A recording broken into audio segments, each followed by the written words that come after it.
And we're oh, Ah!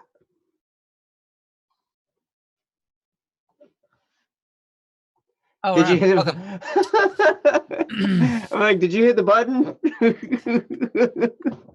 How is it going, everyone? Welcome to Don't Worry Hey, Wednesday, we the show where made Jesse it. tricks us into being live while we're not yet live.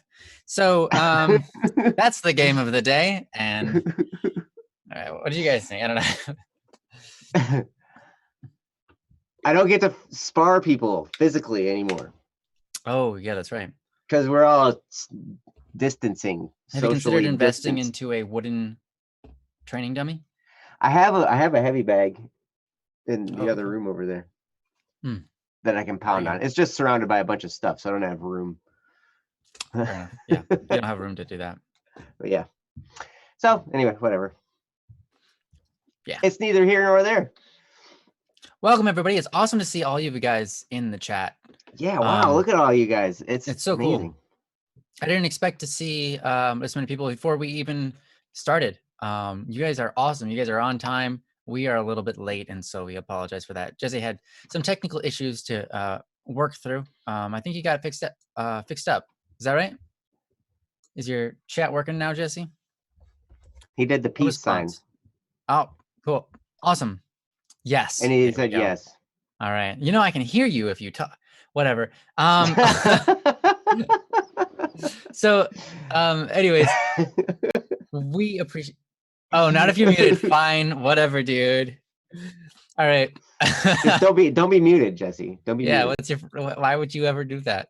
Actually, like, if no. you're eating some food while we're doing this, we want to hear it. There are good reasons to be muted. Nice. That sounds like a taco. Okay, so no. Yeah. Welcome to Don't Worry Wednesday. This is the show where we talk about whatever issues are on your mind. Maybe something going on in the culture, like sickness, illness, and so on, or just different personalities you encounter you're having problems with. Maybe it has something to do with your family. You're stuck in the home all the time. Now you're dealing with them in you've never experienced before. There's all sorts of different things going on in the world right now, and we are here to talk about those things. Not to tell you what to do, mostly to encourage you to do what you know is best. A lot of times, when we enter a situation, it requires some self-encouragement. It requires courage, which is where the word encouragement comes from. Courage. Like the lion in Wizard of Oz.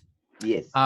It requires that to go through, and we're here to help that develop in you. We're here to be friends, and every once in a while, give some advice. But yeah, it's really great to see you all. Remember that we're not professional psychiatrists, psychologists, or anything like that. So don't sue us if you get in trouble for doing what we're telling you to do. Blame yourself. Well, so that's why I put that disclaimer in the beginning. Yeah. Anyways, we'll do our best to give you our best through the lives that we've lived and the examples that we've had to go through ourselves. A lot of times that, we're only up here because we made enough mistakes to realize what directions were wrong and what directions were good. So then we can share that with you. And so hopefully our experiences and our failures can come and help you so you don't have to go through those. So anyways, without further ado, let's get on with it. How you doing, Joe? I'm doing great. I'm super happy that we're here. I'm super happy that Princess is running our chat room for us. I'm super happy that Jesse's producing things for us. Yeah, it's great to have them here. It's a great time to be alive, man. It's awesome. It is. One thing I forgot to say. Oh, sorry. Go ahead. Oh, I was gonna say one thing I forgot to say is if you have anything you want to talk about, remember to just leave it in the chat here. You can send us an email, as Princess posted some links, or you can go to the website and post there. But yeah, sorry for interrupting. What were you gonna say? Oh, I was just gonna say we've been doing this experiment called the Double Cup of Joe show in the mornings, and we don't have Princess or Jesse. That's right. Hint, hint. Yeah, good luck, Jesse. It's in the morning. And for Princess, she's in a different time zone, so she Oh would yeah, be. it's entirely. It's 5 o'clock, 5:30 in the morning for them when that happens. Yeah, it'd be something. Yeah. Yeah. But yeah, so but it's a different ball game, you know. I mean, like we don't have somebody running the chat for us. We don't have like Joe's our producer, Mm-hmm. Joe Maybe you're saying Bohan. hint to all the other people. Maybe someone else in the chat wants to step up to that if they're frequently on at that time. Yeah, well, I mean, it's been pretty well self-managed. I mean, everybody who's been there has been awesome. I mean, all you guys that have been there, Jono, I've seen you in there. Let's see, Vimini left us a message. She was like, "It's so early. It's 3 o'clock in the morning." I was like, I'm so sorry. So I think I said, we'll just stream for a really, really long time. So then we'll be there when you wake up. Nice. Oh, it's Vimini. Yeah, Oh it my is goodness. Vimini. I'm so Don't sorry. worry. Don't worry. Everybody pronounces it wrong the first 700 times they say it. So I learned that as well. Yes. Princess just sent me a message as a super private message, but I'm going to make it public. Oh. She said, also, Joe, you should remember to do the ping. Katz has been doing it. Katz Rook, thank you for doing the ping in my forgetfulness. Oh. And by that, do you mean putting out the messages for people to go, oh, there's a thing going on right now? Yes, that's the ping thing. Yeah, awesome. Thanks, Kat. You're wonderful. Yep. We appreciate you. Yes, Katz, you're amazing. Always being with us. You're amazing. Yeah. So yeah, it's so great to see all of you guys from all over the world. I mean, you know, it's just incredible to me. You know, we were just it's awesome. So anyway, we got a show. We're gonna do it. It's gonna be great. That is right. Let's get on with it. Thank you everyone for being here. So excited. It's awesome to do Don't Worry Wednesdays on Fridays, to do Don't Fret Fridays. So yeah, I'm excited. Let's get into it. I'm gonna list off some names here. If you're here, just be like, hey, what's up with your mom? I want you to try to type that out. Good luck. And if you can't figure out what that was, just type anything you want in the chat. As long as I see your name, we'll get to yours. So here's our backlog. It starts in order. Hyrule, Summoner Kagan, John Doe, Man Left Behind, Eric Bodine, Caffrey, Rosie, Toast, Subaru, Amira, Wandering Soul, Tsubasa, Matt, Luxoka, Kendra, and Sakura. Welcome. We got a bunch of those people that are here. Yeah, I know. I'm watching the stars. I'm watching the stars show up on our spreadsheet here. I'm like, oh my goodness, look at all those. That seems. I think Luxoka really got that. He nailed it. What's up for Marat? Pretty sure I said mom at the end though, guys. Pretty sure I said mom. What's up with you, mom? Yeah, what's up with you, mom? That's what I said. Thank you, Jono, for getting even through the accent. I know that I recognize that we have different accents between the both of us, but I think that you correctly established what I had said unbeknownst to me and related back to me. So I appreciate that. Oh, hey, what's up with your mom? Awesome. Okay. Yeah, so let's see who's first on this list. I think we've got, is Toast with us? Yeah, Toast is here. Toast. Is that the first person on the list that we've got? I think that's the first person on the list. I haven't seen yeah. Unless Rosie was on here, I didn't notice yet, but I think we're gonna do Toast. Then. She would have said, "What's up with your mom?" Yeah, she would have said it if she was here. Yep. Yeah. So here we go. So yeah, so there's the link. Princess posted it. Thank you, man. Princess. She did it quick. You're amazing. Quick like a bunny. Let's go. This is from Toast. The title is "Confidence is Fleeting!" Exclamation point. It reads as follows.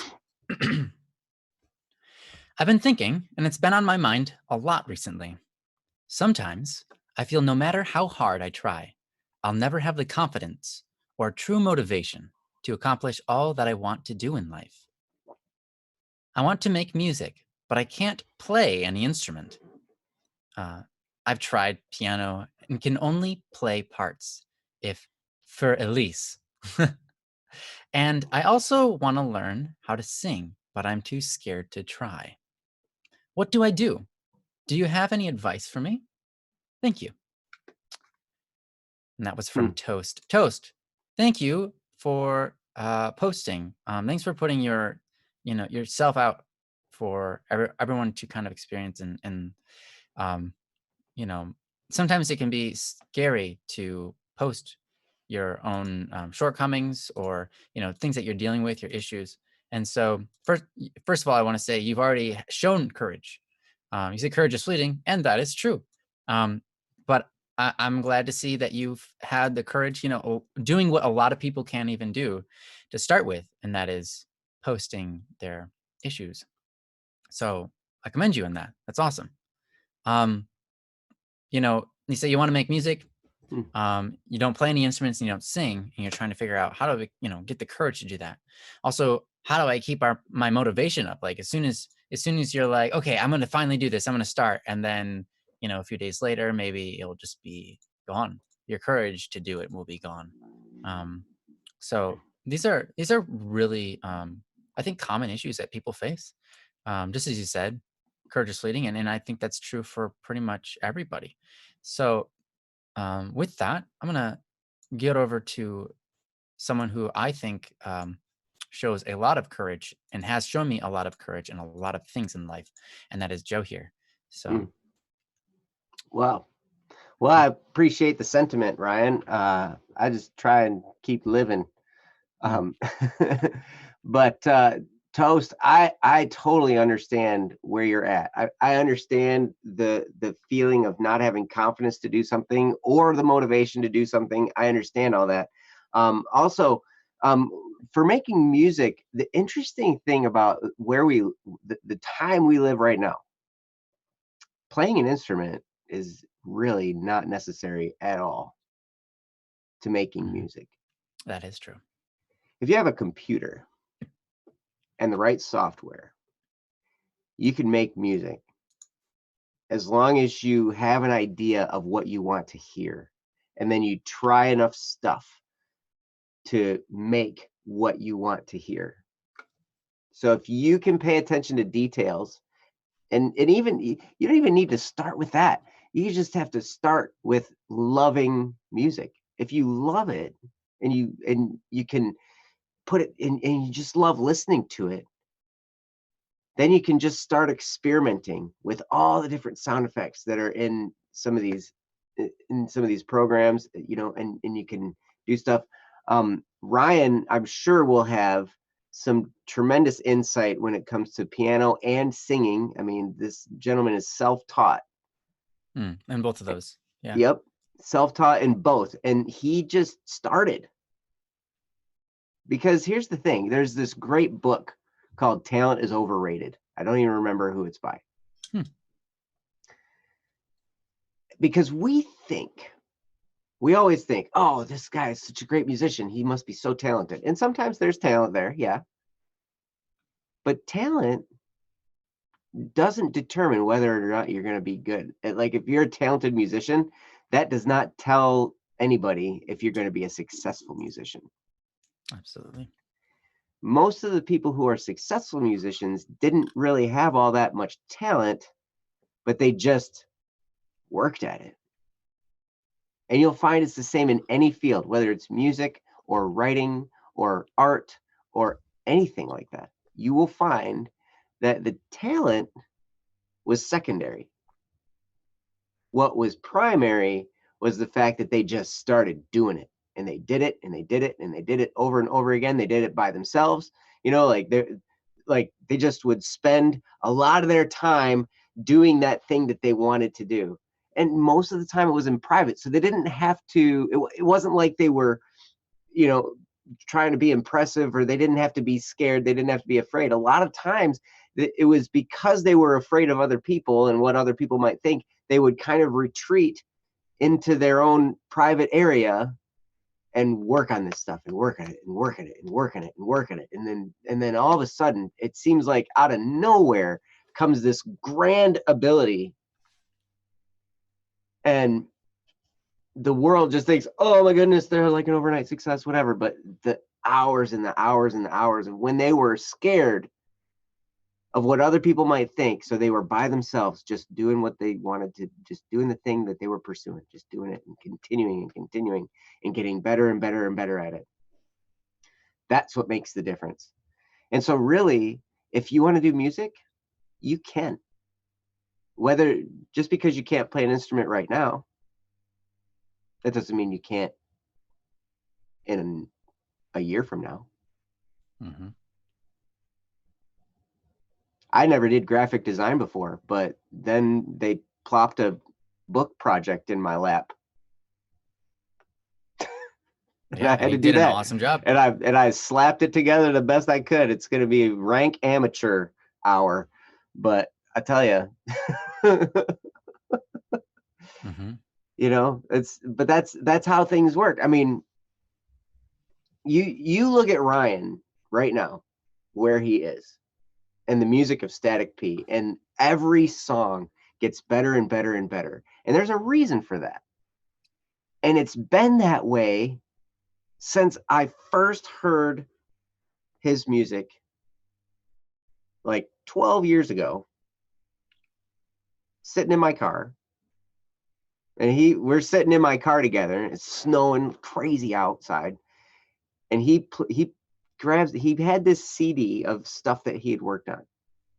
Or maybe it was on his phone. I don't even remember.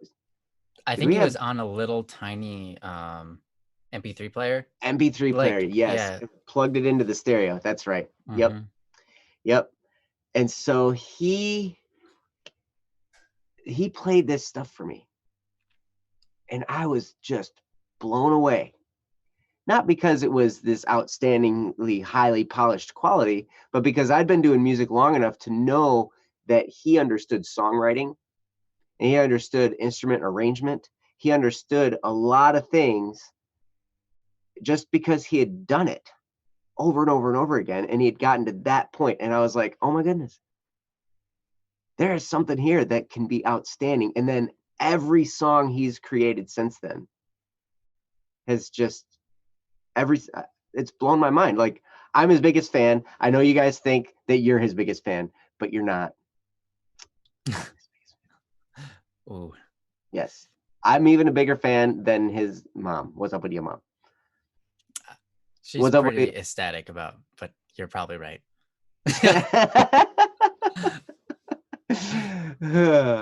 Yes. So at any rate, as far as having the confidence, sometimes there are moments that are defining where you're going to be super duper scared to do something. And the way to build the confidence is to do the thing you're afraid of. I know that's not what anybody ever wants to hear, but it's true. The only way I ever got good at performing live on stage was by performing live on stage. And I was scared to death of doing it. But, you know, I kind of got thrown up there when I was a little kid. I was in all the little church musicals, you know, and stuff. And so I got forced to get over my fear pretty quick, you know, because they just shove us up there. But even still, like, I'll never forget the first time, because I was always in the chorus line, you know, I was always singing like with the choir or whatever, right? The first time they put a microphone in front of me, whoa, that was a totally different experience. The first time you hear your voice coming through loudspeakers, through a microphone in a big room, and you're like, what is that? Like, is that what I sound like? Oh my gosh, that's crazy. That's scary. It is so scary. But you know what? You do it, you get done with it. And here's the great thing. The thing that I learned that was the most important thing, anytime I would go up there, anytime beforehand, before I was about to do something I was really, really scared to do, the thought started to cross my head where I was like, hey, in a few minutes, this is going to be over. What happens between now and then, I don't know. I might supremely mess things up, but a few minutes from now, it's going to be over. And I won't have to worry about it anymore. It'll be done. I'll be done with it. And that, to focus on that end always helped me when I was facing the task itself. So I was just thinking about, okay, in a little bit, it's going to be all over. It's going to be what it is. Maybe I'll do great. Maybe I'll do horribly. I don't know. But at that point, I'll be past it and it won't matter anymore. And then the more times you string those moments together, the more then it just starts to become, like it's no big deal. And then after a while, it becomes exciting. You're like, I can't wait to get up there, man. I'm going to try this time. I'm going to try this. I'm going to see what people do when I do this up there. And then, we had a lot of experimenting time when I was playing in bars a lot. And we were playing at this one particular bar a ton, like this biker bar. It was great, man. But bikers know how to have a good time. Like, it's pretty amazing. But it was so crazy. Like we would be playing the same types of songs. A lot of times it was the same songs to the same crowd week after week after week after week after week. And so we got the chance to spice it up and see what was going to be different. And be like, you know what I'm going to try tonight? I'm going to try banging my head back and forth this way. I'm going to try, because I was always behind the drums singing and playing the drums and everything. And I had this big old wig, this afro wig that I wore. Oh yeah. And nice. So I was like, whoo, so I get this hair moving around like, whoo, whoo, whoo. It was super fun. But that's what happens over time. They say in the Navy that a lot of times back before, when a lot of fresh recruits were coming in, when people were getting drafted and a lot of people were going in and they had no swimming experience, but they joined the Navy for some reason, right? Huh.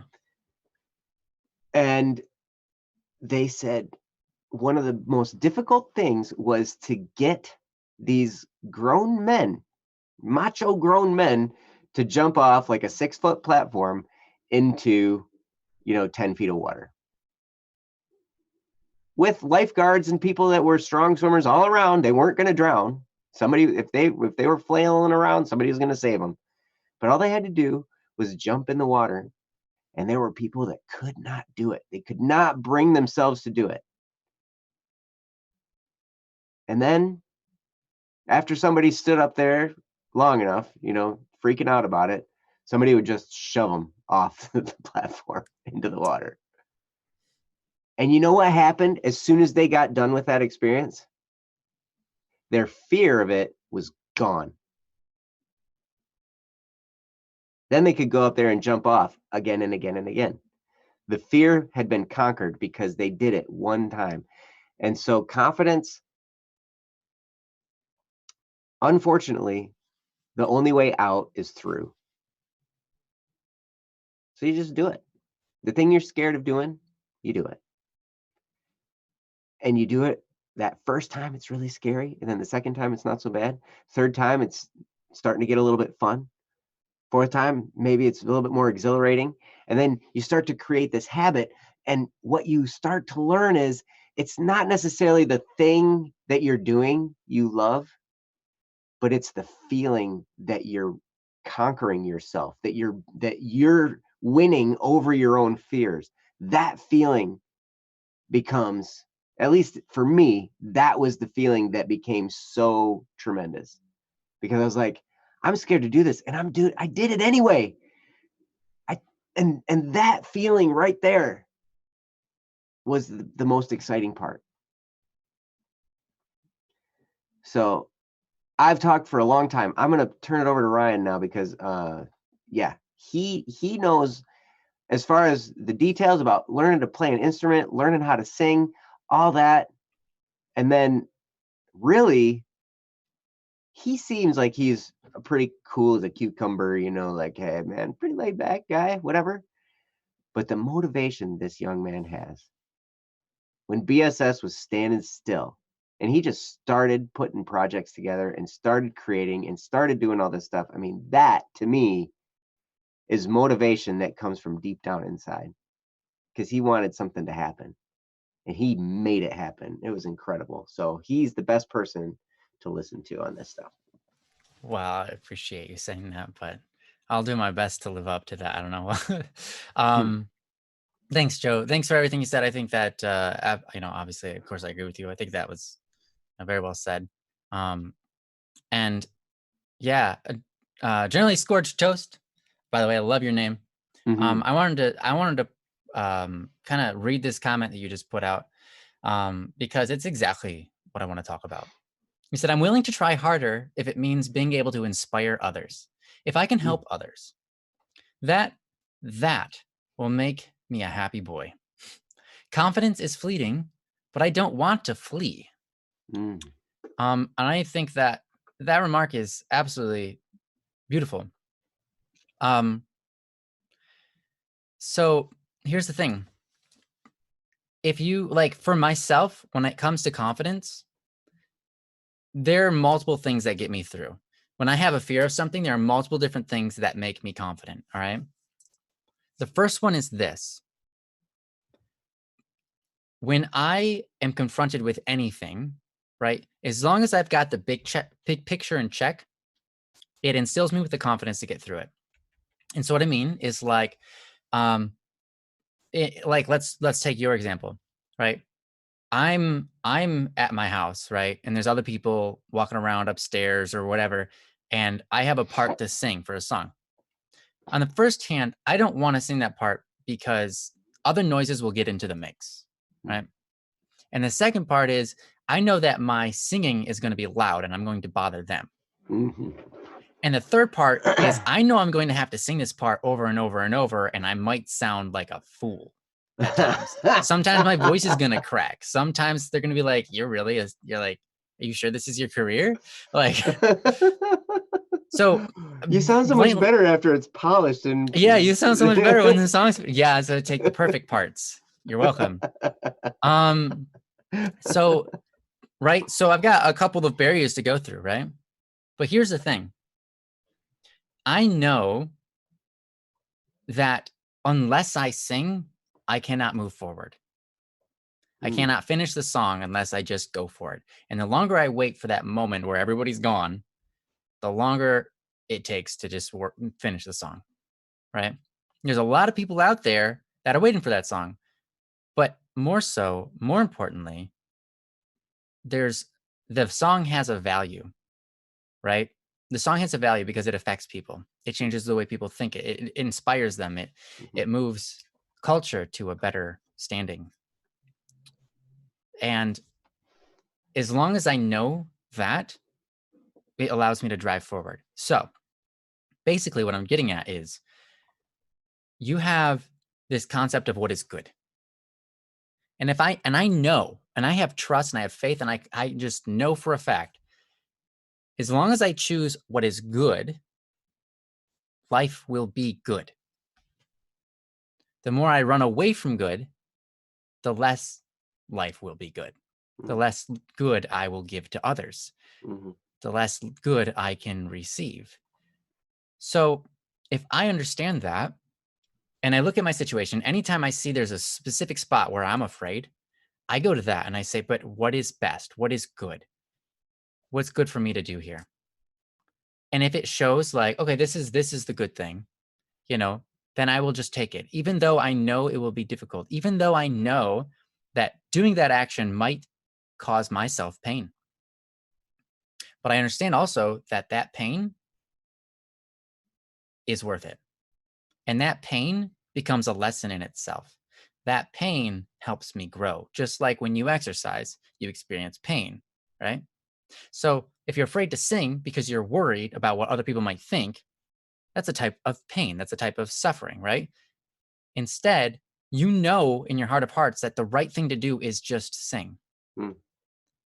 Every time you flee from it, you're delaying and you're taking away the possibility to do good in the world. Mm. So for me, that's the first thing, right? If I want courage, I go to that. I go, what's my purpose in life? What am I trying to do? What's going to be good? What's going to be holy? What's going to be evil or bad? What, if I ask myself those questions, I start to, it starts to well up in me, and then I've got a purpose. See, a man without purpose doesn't have a long drive. Mm. When you don't have purpose, like you don't have a purpose to fulfill, when you don't have something like, this is my goal to do amazing things like this, blah, blah, blah, blah, blah, right? If you don't have that, your courage will be incredibly fleeting because you don't have a particular spot. You don't have anything to guide you, right? You don't have something that something to go above and beyond for. If you're just living each moment by each moment, it kind of doesn't matter anymore whether something is good or bad. You're just doing whatever you think is going to be best in the moment, whatever's going to give you the most satisfaction in the moment. Mm-hmm. But if you can establish a purpose, right? You want to inspire people.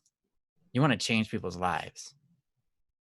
Well, that's a hard path to follow, but it's totally worth it. And it's way better path than living moment by moment without it. Mm. Because when you define something and you can shoot for it, you only move forward as long as you contain that, keep up on the courage to act those things out. And it should be a lot easier once you realize that it's not a matter of how you look in the moment. It's a matter of what the end is. Someone might look at somebody who's doing something and go, well, what are they doing that for? That's a fool's errand. Like, they're just spending all their time doing that and it's getting them nowhere. They've been doing that thing. They've been trying to play that instrument for 10 years and they're still not like a famous musician. They don't understand. They're dumb. They don't get it.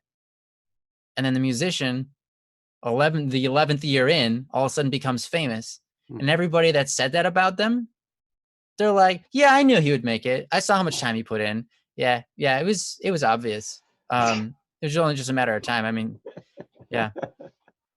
I mean, it's true, guys.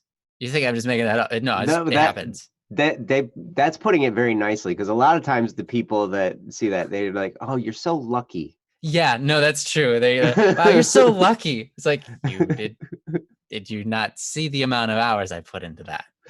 Yes. Yeah. I've heard luck is laboring under correct knowledge. Ooh, laboring under correct knowledge. Nice. Yes. UCK. Well played. So, anyways, the other thing that I want to tell you that gives me courage is having an understanding of when I'm afraid. So when I recognize that I'm afraid, right, my instinct is to conquer that immediately. Why? Well, Joe talked about this earlier, and he said, it's that feeling that you get when you conquer it, right? Hmm. But also, it's that sort of, I don't want to say it's pride, because it's not a bad thing. It's a healthy pride. It's when you go, what kind of person am I? Aren't I the person that conquers fear? Like, that's who I am. That's what I want to be. Right? So let's just do that. To look good, to be proud of oneself, one must do what one looks at. Like, if I'm gonna be proud of myself, it's because I did something above and beyond what I was previously capable of. Mm-hmm. If I'm proud of myself, it's when I go out of my way to do something that I'm afraid of, or something that will take a lot more work than I want to give. Those are the moments that we become proud of ourselves. Mm-hmm. So when I look at fear and I see fear, my natural instinct is to go, whoa, whoa, whoa, that's fear? Like, don't you know who I am? Like, I'm Black Static. That's what I Yeah. I'm going to get over that. Bring it on. And I will show you that I've got the mentality to overcome this, because I don't I don't want to be the guy that's stuck behind the wall because I was too afraid to jump over. You know, I want to be the guy that jumps over the wall to get to the other side to help someone else jump over their wall, right? And I can only do that if I face fear head on, right? Like Joe was talking about. So when it comes to getting that courage and getting over your fears, yeah, unfortunately, you got to do the things that you don't want to do. But if you start to think about yourself as like, hey, down the road, I want to be the guy that people look up to. And that starts now. The only way I get to becoming that guy that people are inspired by is to be inspiring right now. And that's leading me down the track of being the inspiring individual. So in this moment, I'm going to conquer that fear. I'm going to do those things which I'm afraid of, even if it doesn't necessarily conquer it the first time or the second time or the third time or the fourth time. Sometimes you have to try. You just have to keep on conquering it. Eventually you get used to it. Joe was talking about how a lot of times we don't like our voice the first time we hear it, especially over like a loudspeaker. Mm-hmm. And that's a fear that a lot of people, like people just stop singing. Some people go, oh, I could never make it as a musician because I don't have the voice for it. I want to tell you something my brother told me once. We were driving in the car and we were listening to Guns N' Roses. If you've ever heard Axl Rose from Guns N' Roses sing, knock, knock, knocking on heaven's door. Hey, hey, hey, yeah. I'm like, Kyle's like, look, if this guy can make it as a famous singer, ain't nobody got any problems. It's not about how your voice sounds. All right. I didn't do Axl Rose justice, right? But I'm not an impressionist. I don't know anybody who can. Like that's right. His voice is he has such an interesting voice, right? Yeah. But it's not like, oh, I hate that guy because of how he sounds. No, it's just like that's how he sounds. This is great music. And it's the truth. And it is true for everybody. Mm-hmm. It doesn't matter if you have a voice that you like. Because it's not about you liking your voice. It's about others. And no one else is going to have a problem with how you sound. And if they do, they just won't listen. And that's okay. Because that's the way music is. Some people like certain kinds of music. Some people like certain kinds of voices. And that's okay. You're not appealing to everybody. You're appealing to the crowd that matters to you. Because you can only appeal to a certain amount of people. What matters is you make the best out of that environment, out of those people that you can influence, right? So don't be afraid. Don't be afraid of how your voice sounds. Don't be afraid to play on the piano and make 7 million mistakes. Because it doesn't matter. Mistakes don't make you a worse person. They don't add up into leading you into a terrible person. The only thing that adds up is the time and effort that you put into it. And that's what makes you into a great musician. So with that, I am finished. But Joe, do you have anything you want to add to that? Yeah, I do. Two things. Awesome. Two things. Because actually 3 things. First thing is, when this is done, go back and listen to that segment that Ryan said again. There were a lot of nuggets in there, and he did kind of move from point to point, and so it'd be good to listen to that again, because I was like, oh man, that's a good one. Oh, that's a good one. Oh, that's another good one. So yeah. So thanks. Re-listen to what Ryan talked about there. 2 things. One, this is a good time for confidence and motivation. I recently picked up a book called The 5-Second Rule, and the basic premise, like there's this whole book about this, but it can be boiled down into one simple thing. The 5-second rule is not the rule. Well, it is, the rule about when you drop food on the ground and you pick it up and you can eat it if it's been less than 5 seconds, right? You just got to blow the dog hair off of it and whatever, right? Yeah. Like dog hair. Oh.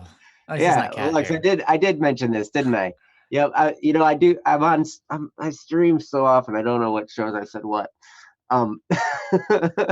But it still applies here. Exactly. It does. It's absolutely applies. It absolutely applies here because for motivation and confidence both, to just count down 5, 4, 3, 2, 1, and then you do the thing. Whatever you're inspired to do, whatever you think you want to do, 5, 4, 3, 2, 1, and then start. You know, it's funny because when you said that, I recognized like I had literally done that for a long time. Like, remember when everybody knows the story of Black Static and that whole online presence, and then applying that into my school life. I remember doing that in those moments. Like, okay, I'm gonna go sit up next to that person and just strike up a conversation.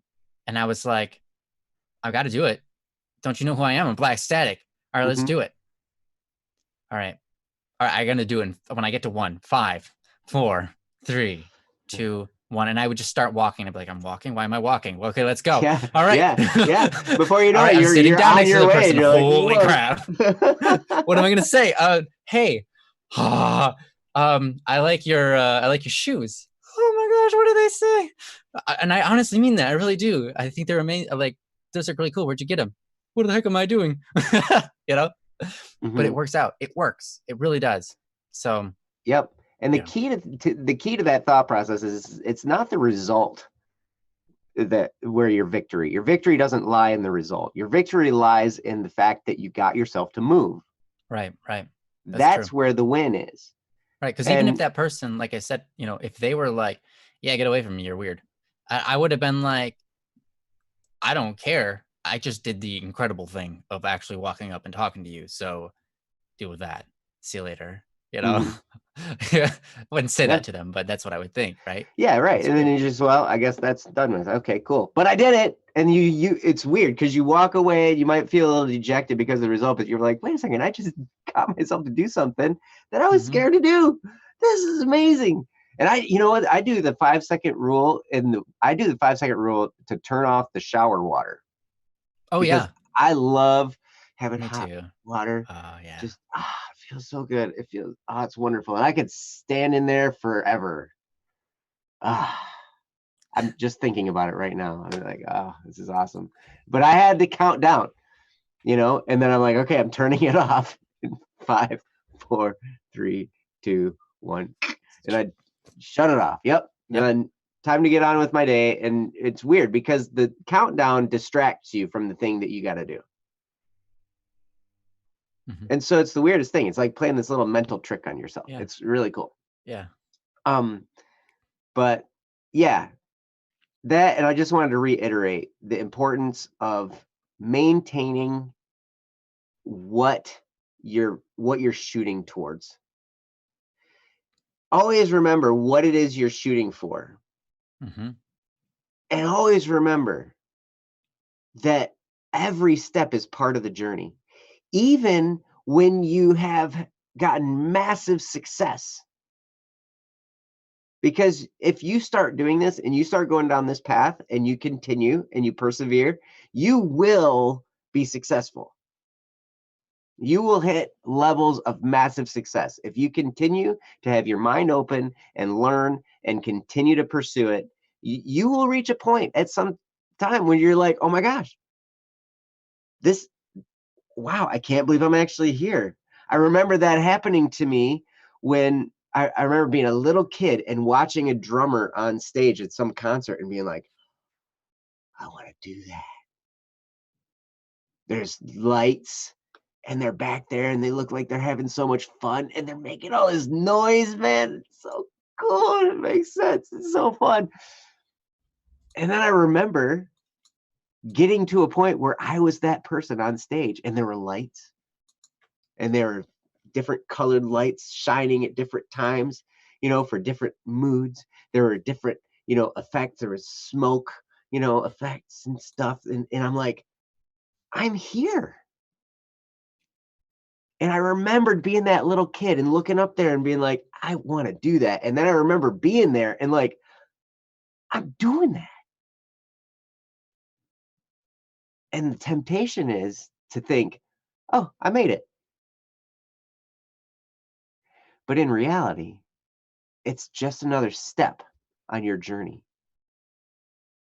You made it that far. You can go farther. Mhm. And so that was such an important point. When I heard that for the first time, and I was like, oh my gosh, I've been sitting here thinking I've arrived, but I've still got a lot of life left. I can keep going. There's more places to go. There's more things to do. There's more stuff to learn. It's all just part of the journey. So no matter where you're at, it's just another step. Whether it's a massive failure, it's just another step on the journey. It's a learning experience on the journey. If it's massive success and you've got all these accolades and people telling you, oh, you're so awesome, and all these people cheering for you, and rightfully so, because you created something great, it's another step on the journey. There really is no arrival, because you can always go farther. And I hope you do. I hope you keep going. I hope something that Ryan has said, and something that you saw in the chat while I was talking, has inspired you to do something and to keep going. So at any rate, that's what I got. Nice. Toast, thank you for your topic. Absolutely. Thank you so much. Mm-hmm. Yeah, you're awesome, and we hope that some of that helps you with the courage and moving forward in your career. Yes, and putting yourself in detective shoes. That's right. Who puts himself in your shoes? So you guys just swap shoes. Have fun. His shoes are a little bit sizier, maybe, so hope they don't fall off. Anyways, maybe they're smaller than yours. Who knows? So, anyways, I don't know your shoe size. I'm not a mystic. All right. So let's move on to the next one. I think Tsubasa here is going to be the next one. Yeah, Tsubasa, you still here? Tsubasa, yeah, you still around? If you are, please let us know that you are. I haven't seen you comment in a little while, but I did see your comment. Yeah, you gotta say what's up with your mom and them or something. Whatever. Yeah, what's up with your mom and them? It's evolving. How's your mom and them? Yeah, how's your mom and them? Yeah, if you could just lay down a how's your mom and them, that'd be great. I don't see Tsubasa yet. I'm gonna go through the list here. Just put down a how's your mom and them if you're here. Hyrule, Sumner Kagan, John Doe, Man Left Behind, Eric Bodine, Caffrey, Rosie. That one's to be revamped. Okay, so Subaru, Amira, Wandering Soul, Tsubasa, Matt, aka Swilk, Luxoka, Kendra, and Sakura. So I haven't seen Tsubasa yet. Even after that delay. How's your mom and them? Hey, how's your mom and them? How's your mom and them? Hazy mom. What? Oh my gosh. My shoe size is 9. Awesome. Nice. Well, now we know. Hey there. Ah, sweet. Tsubasa. I'm glad I waited. Hey, Tsubasa, how you doing? Princess, a 50-gram marble? What was that? I don't know. I kind of just overlooked that when I saw it. And I said that will be what it is, and I will move on.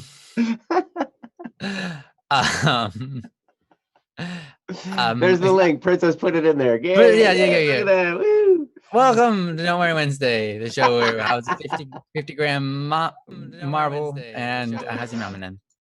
So Tsubasa has posted a topic. It is called Learning How to Fail. Actually, it's learning how to fail. There's a question mark at the end of it. So it reads as follows. So I've always heard the phrase, learn to fail forward / everyone makes mistakes. And in the case of me wanting to get into fantasy writing, oh, dude. Anyways, and in the case of wanting to get into fantasy writing, first drafts aren't perfect. By the way, I encourage you to go to Black Static Swerve. There's currently a thing going on. Go to bss.studio, Tsubasa, if you haven't already. We're we're kind of hunting for people. We want to see your work. So feel free. This goes out to everybody.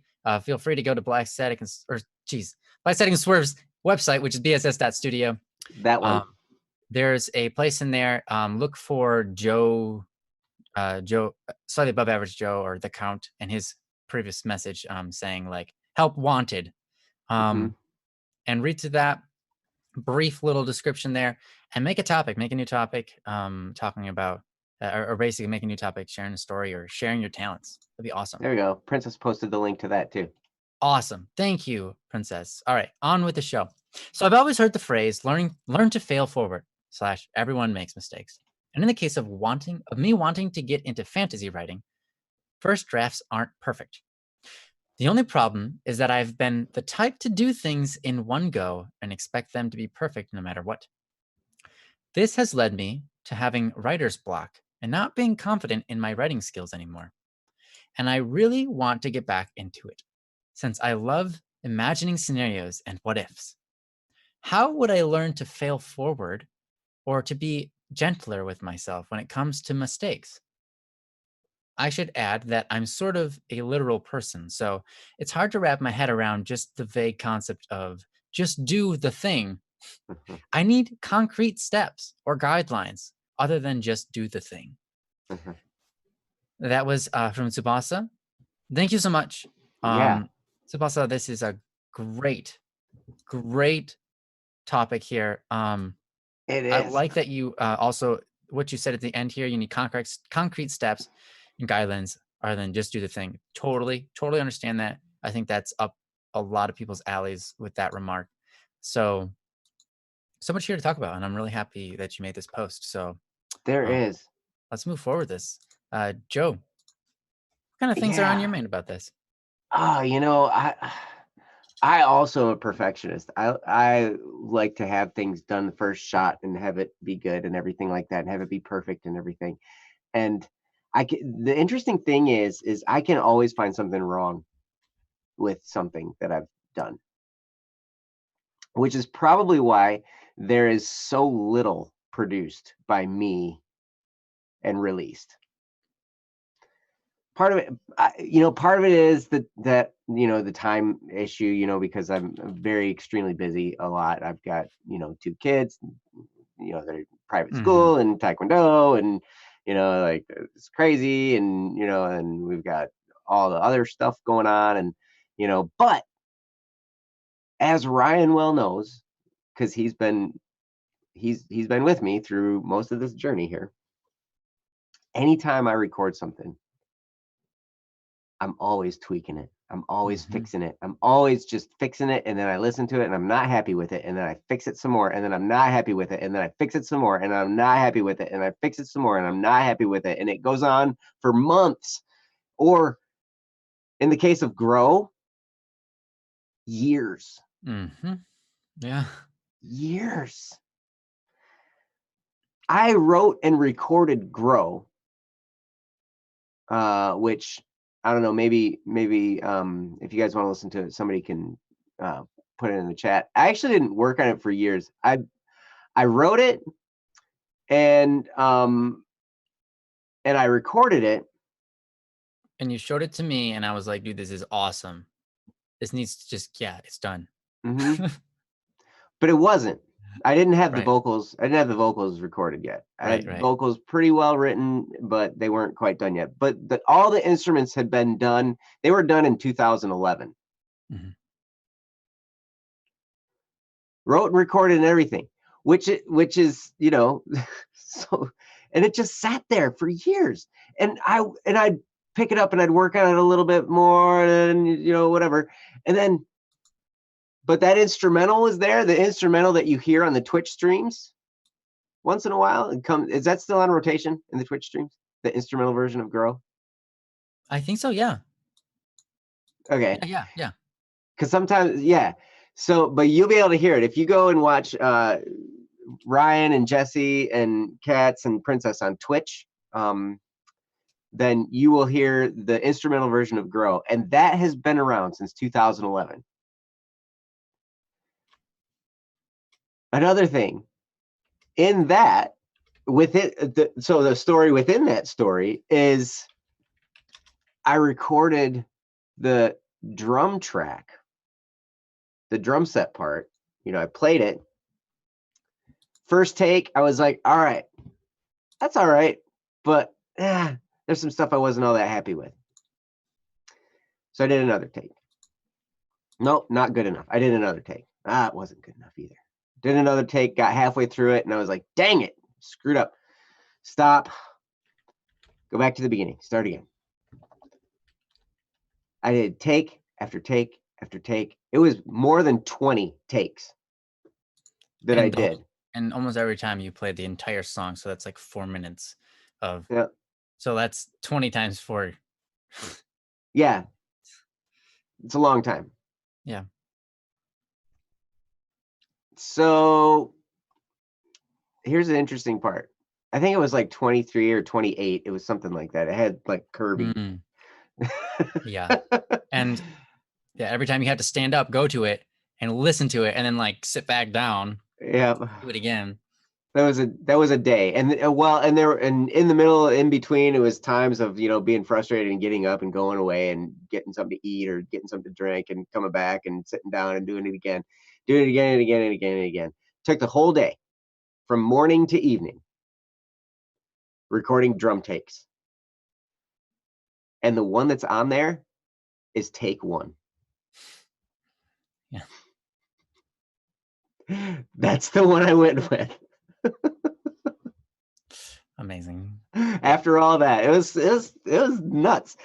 But I tell that story just to give you an example and to kind of relate. I'm the same way in a lot of ways. I'm such a perfectionist that I can't.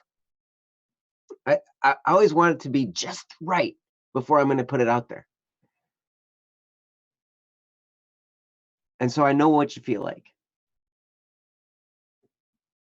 And I don't know if I'm over it yet or not. All the way. In fact, I'm working on it. This is a work in progress for me, much like for you, Tsubasa. I mean, this is something that if you're like me, it might take some time to work through this mentality.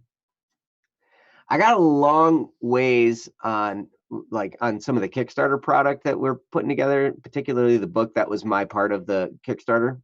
And it's done now, by the way, except for the cover. And so that's going to be going to China pretty soon to be printed, which is cool.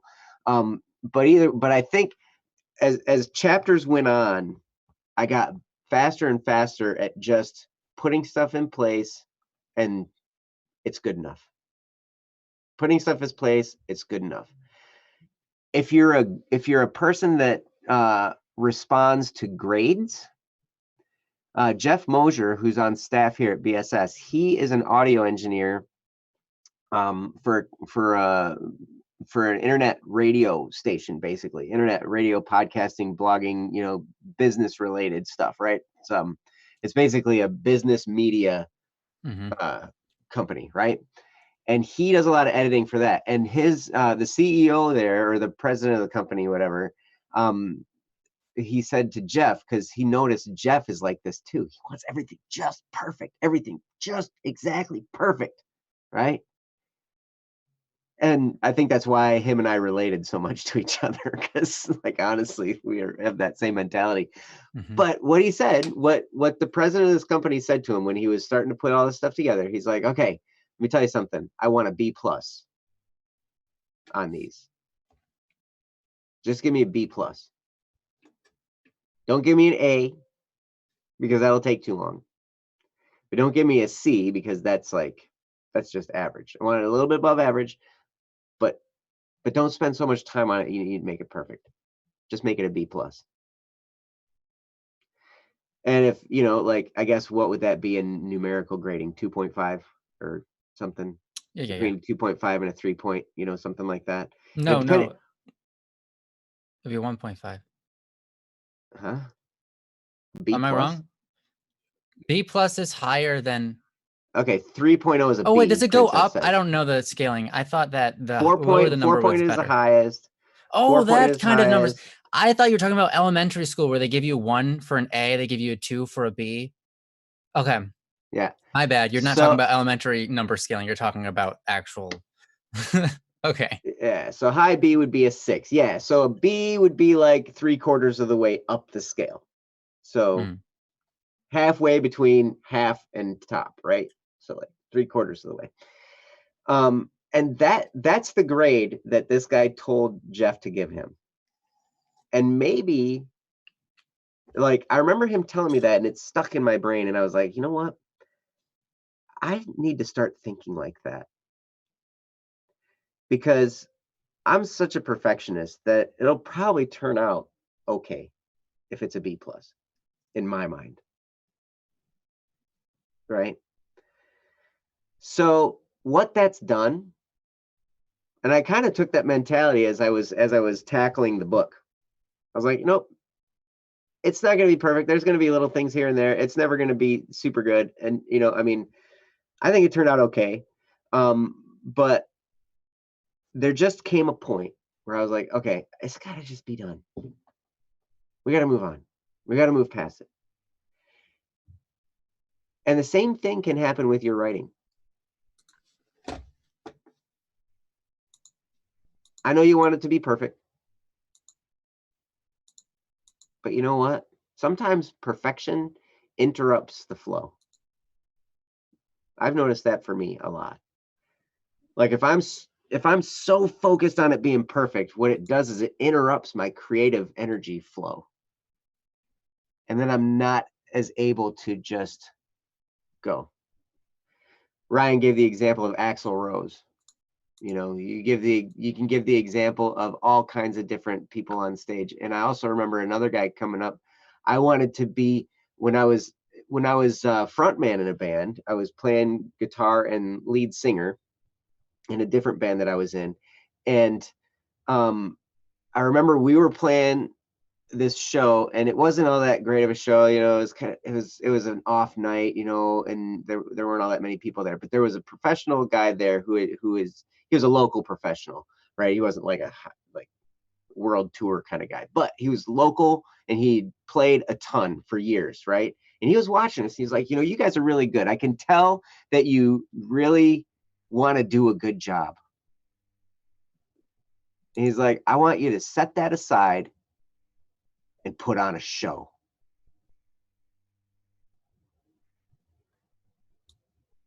And I was like, and I looked at him and I was talking and I was trying to wrap my head around what he was telling me. And I'm like, yeah, but there's only like 6 people in here. He's like, I don't care how many people in here. You put on a show. You're good enough. I was like, all right. So, man, I pulled out the high kicks and I pulled out the thing and I was sweating and I was going crazy. And it was just like, all over up there, back and forth. And, we did this thing where I had my guitar and my lead guitarist, I put my arms out like this and he would reach around behind me and play on my guitar. He'd play a solo on my guitar. Nice. Which is always fun. But, so we'd just do everything we could to just put on a show. And the music wasn't as perfect. But you know what? People paid a lot more attention. People were a lot more interested in watching us and listening to us when we were doing that. So I would say the same type of thing. I don't want to say just do it, but maybe shift from being perfect. If you're a perfectionist, I can tell you your work is good enough. And it will be good enough if you can figure out how to just relax and put something out there. Think of the people that are going to read it and be like, oh, I'm going to play with their minds. I'm going to do something here. It's going to be great. And let go of some of that perfection. It's going to be a process. It's going to take some time and it's going to take some getting used to, but you can do it, Tsubasa.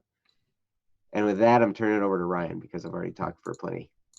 So Ryan, go Thank for you it. so much, Joe. I mean, I feel like I don't have too much to follow that up with. I think that was really great.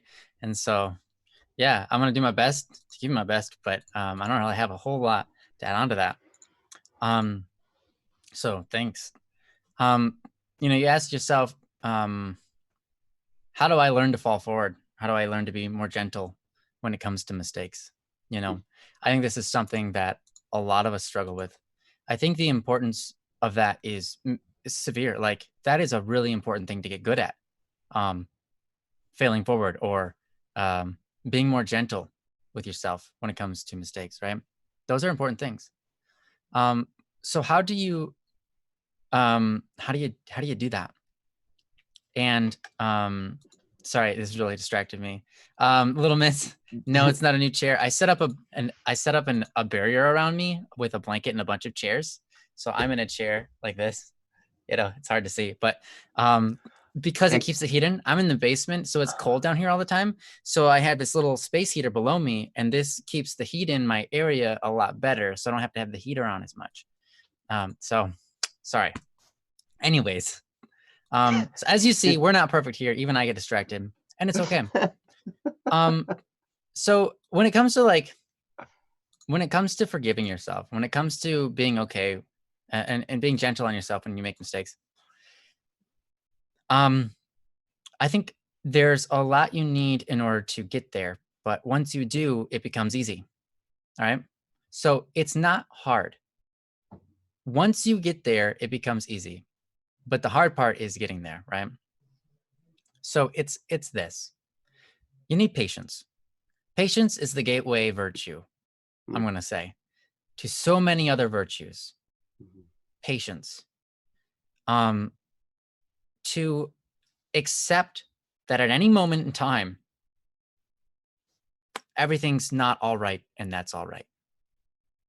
Not everything's perfect, rather, and that's all right. Not everything is going according to some plan or going smoothly. Maybe there's pain or maybe there's issues. There's all sorts of different things that can occur at any moment in time. My power could go out right now. Some people will be freaking out like, oh no, like, what do I don't even like, I have to make a call. I got to call them. Okay, let's call them. It's like, hey, my power went out. I don't know what to do. I'm freaking out right now. Some people respond like that, right? But if I'm patient, the whole thing changes. Because my power goes out, I'm like, oh, bummer. I guess I'll just let them know. Hey, my power's out. Can't do anything about it. So, sorry. And that's all I can do, right? That's it. If I recognize there's a limit to what I can do, and I recognize that it's okay, then patience starts to come. To understand it's okay. It's just okay when things go wrong, or when things aren't perfect, or when things aren't happening fast enough, or when we feel like we're not good enough or fast enough at something. I think it's important to go, and that's okay. Because all I can do is what I can do.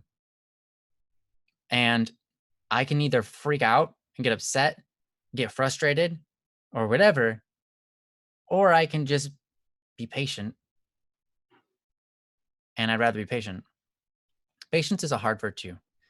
But when you can get to patience, it's a lot easier at that point to start looking at your mistakes and saying, it's okay. Because here's the thing, no matter what the mistake, you can still move forward, period. No matter whether something is perfectly written or not, you can still move forward. I mean, you're working on a book and you get to a point where you're like, man, I don't know what to do next. What are the steps? First of all, that's okay. Don't get frustrated with yourself, because that only sets you back. Frustration snuffs out creativity.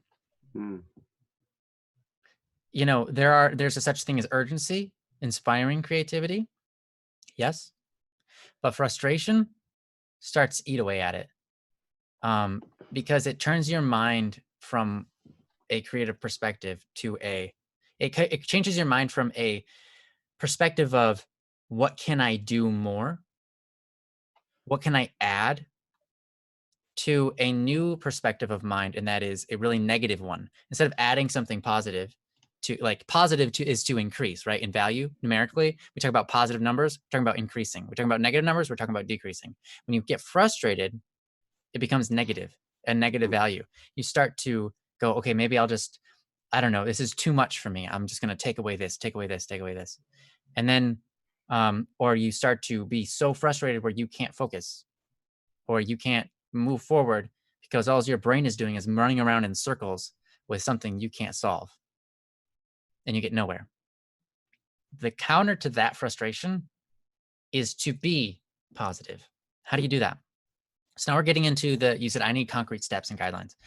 Here's one important thing that you can do. As a writer, especially, so I'm gonna say this before I tell you what to do. If your brain starts doing loops around a question or an answer or like not knowing what to do next, that is very normal. That's something that happens to all of us. And the importance is recognizing when that's happening. A lot of times it's when we feel frustrated. We're like, oh, okay, I'm probably doing loops. I'm probably getting nowhere fast. And that's because I'm not actually physically being creative.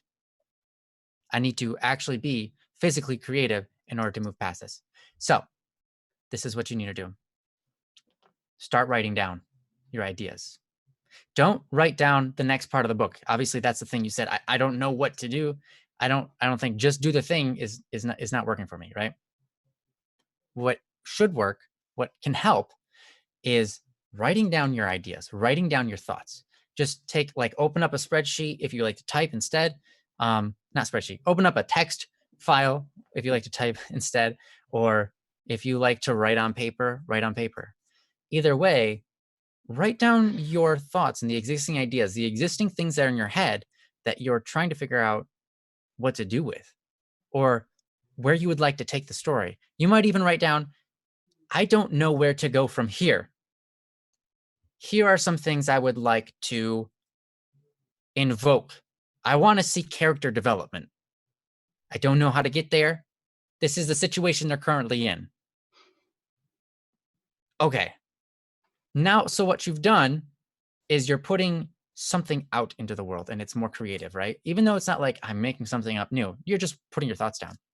What it does is it stops your brain from making loops, because the reason your brain, okay, so instead of telling you the reason, so basically what happens is once you put something down on paper, your brain no longer has to think about it. Yes. In the same way. Yes. It starts to think about it in a new way. It starts to recognize, oh, here we go. Here's the things. I don't have to run loops around what my problems are anymore. My problems are just written down. Mm-hmm. So now my brain isn't focused on what the problems are. My focus can actually be focused on what's the solution. Mm-hmm. Then the next step is to do this. Start writing out random concepts. So you go in and you're like, okay, so one idea, and it's probably not very good, but just literally write down everything you think and the way you want to say it. But so this is one concept. I'm not sure that I like it, but it might help me figure out what I want to do. Is this a giant insect comes out of nowhere and it runs up the guy's leg? It creates a distraction from the story, but it helps helps the person, the reader, to invest into the environment and recognize that there are giant insects in this world. Sweet. What happens if I do that? All right. So it sounds ridiculous. It sounds silly. It sounds stupid, but it gets your mind into a habit of creation as opposed to stuck in a loop. Mm-hmm. So I really hope that helps. I know that, me personally, I love fantasy. I like story writing. I'm not the best at it, but I really enjoy it. And the things that help me most is writing down things.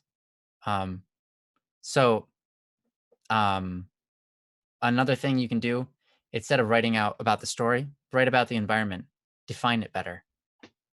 Invest more time into the fantasy, the environment, the world, the physics that are inquired. How are they doing the magic? Things like that. Question those things, find solutions, and that will also propel your story forward because it'll give you things to write about in the fantasy. You don't have in fantasy, there's magic. It's like you just explain things away by magic. It's like, how did that happen? Oh, it's just magic. So that's how it happened, which is cool. But alternatively, if you're getting stuck, then the best thing you can do is invest in either the world and environment that you're building so people can attach themselves to it. Because let me tell you, that's one of the most attractive things about fantasy is people love the sense of wonder. That's why fantasy is such a good storytelling method, is because it invokes the spirit of wonder. Wonder is what drives us a lot of times as readers, as video game players, as music listeners, as music creators, everything. No matter what it is, the concept of wonder what's next, is something that drives people. So develop the wonder in your world, something that will heighten the reader's desire for more. Anyways, that's what I got. And I hope that that helps. And I hope that maybe you could post some stuff on the forums. That would be really awesome. Yeah, please do. Please do. That'd be great. Any of you guys that have creative stuff going on, post links or post stuff at bss.studio. It's a place where, we're going to appreciate and encourage all of that. And it's wonderful. So, but yeah, Ryan, that's a super important point, to write down what you're frustrated about. So then you don't have to think about it anymore. Yeah. That's gold. Gold. Or alternatively, talk to somebody. If writing down is not an option or it doesn't do it for you, then you're probably of the personality that it's talking to people. I know many times I go to my brother and we just talk about a fantasy world or something, like, what can I do next? Like, I don't even know. My brother comes up with the weirdest ideas and I'm like, sure, let's go with it. Run with it. Let's run with that. That's an interesting idea. I didn't think of that. Let's do it. And that's true for anybody. So introduce other people into the story and let them in on it a little bit. And then take their ideas and run with it. That's another way to get that creative juices going again. Yes, your brother is like that. He for as logical and linear as Ryan's brother Kyle is, he will have the most mind-shattering ideas.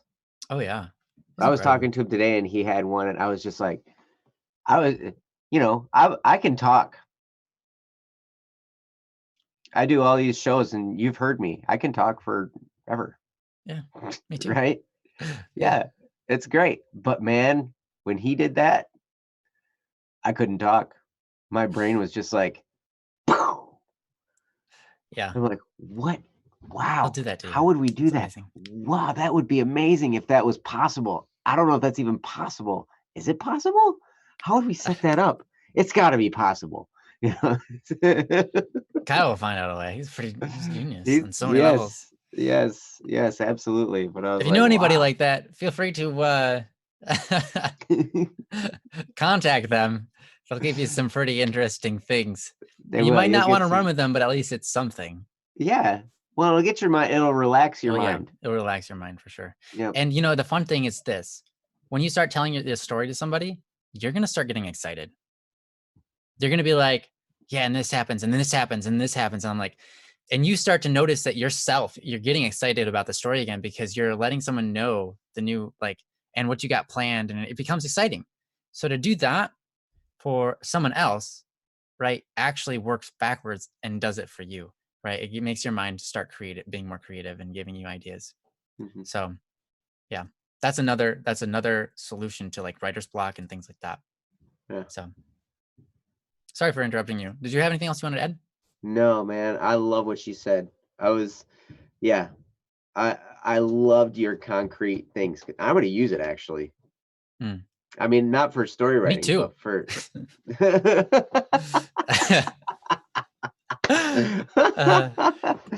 oh yes.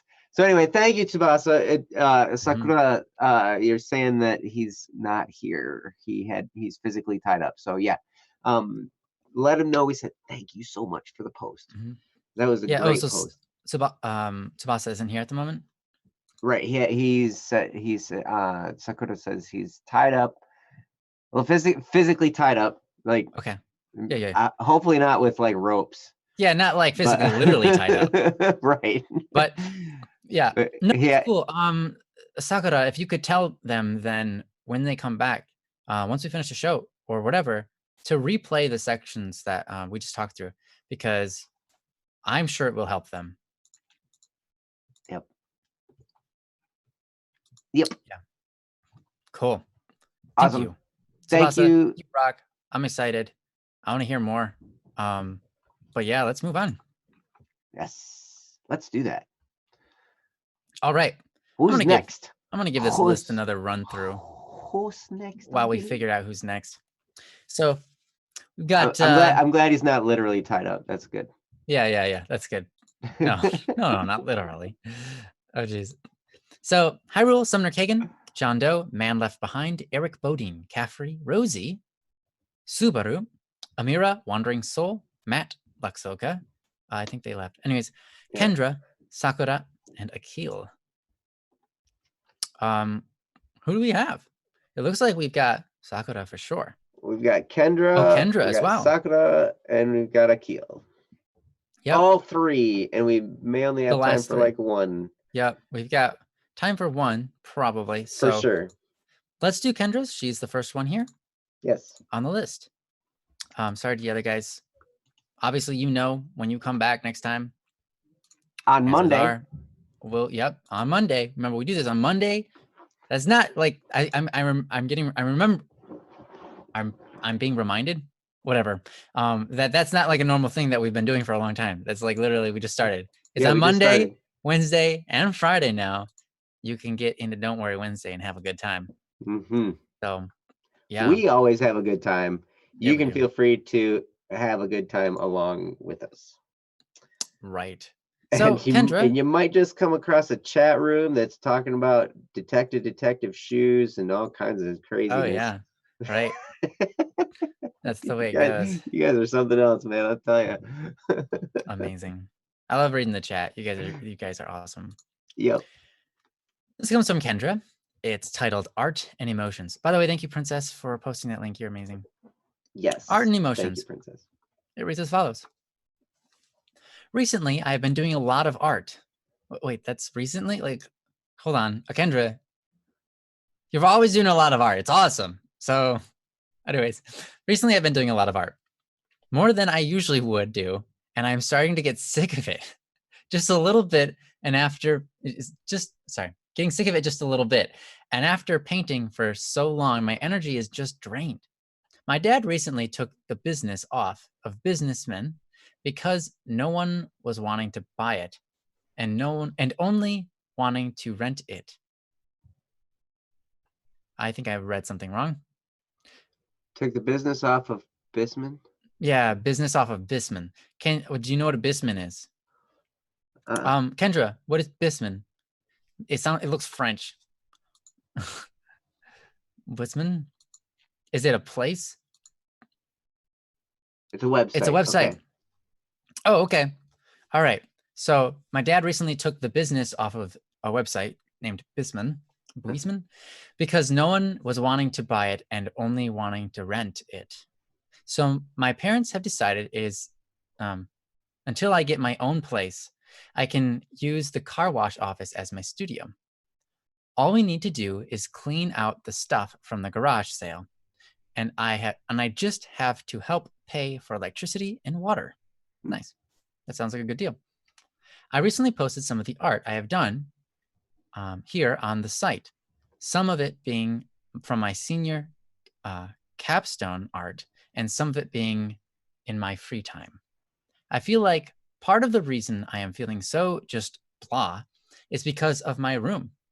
I should do spring cleaning and clean it out and throw stuff away. But every time I look at my room and the disaster it is, because of my art stuff is all over, I just feel overwhelmed. I'm hoping that I can clear it out on Saturday when I am sure my siblings and parents can help me. They all have nagged at me to clean my room, but it makes me want to not do it, and it doesn't help when my depression and anxiety is nagging at me as well. Uh-huh. Anyways, my dad has been making the frames after some trial and error, and all we do now is glue and nail them together. But we can't find the clamps.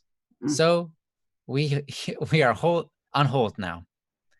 I am just hoping that after all this, someone will buy my artwork with the frames. I'm still trying to figure out how much I should price my work. I usually do $20 per hour that I have worked on a piece, and then add $2 per tube of paint I use, and then multiply the amount by 2. And now I have to figure out the pricing with having a frame in the plexiglass. I have also not been in the mood to do audios, but at the same time, I want to do audios because now I have more free time. My classes are still up in the air as of this moment because they are choir and art. Watercolor is no problem because I basically am working on my senior capstone. I am sorry, this is all over the place. I will answer anything that doesn't make sense. I think that might be all for now, but who knows? Thank you for reading this and helping me out. God bless. Kendra. Thank you, Kendra. You're amazing. Thank you. First of all. Yes. Thanks for sharing your stories and stuff with us. This is great. I think we have a fair amount to talk about and work through. So we appreciate it. It's really cool to see that you have like a price figured out. That's something that's hard for me. A lot of times I have no idea what to price my stuff at if I have anything. So props to you for that. $7,000. Yep. But it sounds like, it's difficult. Difficult having the focus and the drive when all you do is art all the time. It becomes wearisome and tiresome to continue that. So this is a great topic, and one that I think a lot of people are currently experiencing during this trying and yet relaxing time that we're all forced into due to the coronavirus. So yeah, let's talk about this. What do you got, Joe? Yeah.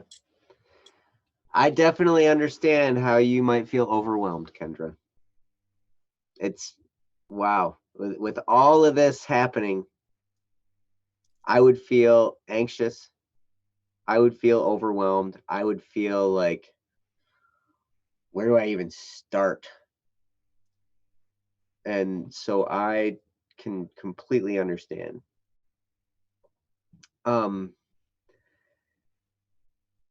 I think, a lot of times when I am experiencing something like this, I'm going to zero in on,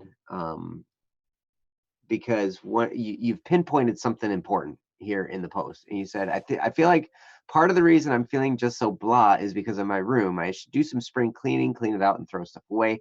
But every time I look at my room and the disaster it is because my art stuff is all over, I just feel overwhelmed. I want to focus there because it's very true that an environment that you spend a great deal of time in, if it's really cluttered or messy or there's just a bunch of stuff all over the place, it really can just make your mind, it can wreck your focus. It can, there's just distractions all over the place. There's dust collecting in places. I mean, it's just, there's stuff all over the place. And then you look at it and you're like, I don't even know where to start. Like, this is ridiculous. And I've fought this and fought this and fought this my entire life. And I am with you, because I remember growing up and my mom used to say that she wanted me to clean my room. And I finally got to the point where I told her, I was like, every time you say that, I'm less likely to do it. Just because you said it. Yeah. Like, I could bring her on this show and she would confirm that. She'd be like, yeah, he used to say that to me. But so here's what I did. And I learned this there's a guy that he was a leadership speaker, and he used to talk about chunking things up. He's like, you chunk it up, and to me that always sounded like chuck it up, like chuck it up. Yeah. I think that's why I said it. It sounds just like it. But what he meant was you break it down into chunks. And when you're dealing with your room, I had to do this with my room. I would take such a small area of it and just clean that one little bit. At first I was like, okay, I'm going to take this section of my room. I'm going to divide my room into 4 quarters, right? I'm going to basically make imaginary lines, and I got 4 quadrants of my room. I'm going to clean this quadrant, and I'm going to do that today. And you know what that was? That was too overwhelming for me. So I'm like, oh dang. What's in this area? Well, my dresser and my desk and and there's a whole bunch of stuff under my desk. And so I'd start to think about that. I'm like, all right, I'm going to clean just the top of my dresser off, because my dresser had become a catch-all for envelopes and bills and clothing and random stuff. I'd empty my pockets and I'd throw it on top of the dresser, all that kind of stuff. So it just became this big old collect junk area, right? And so I'm like, I'm going to clean my dresser off. Just that. I'm going to just focus on that. And then when I'm done with that, I'm done for today, or at least for an hour or whatever, right? And that was too much. That was too big of a chunk. I had to chunk up the top of the dresser in order to get started, because it was too overwhelming. So I had to divide my dresser, the top of my dresser, I had to divide it in half, and like, okay, I'm going to clean off half of the top of my dresser.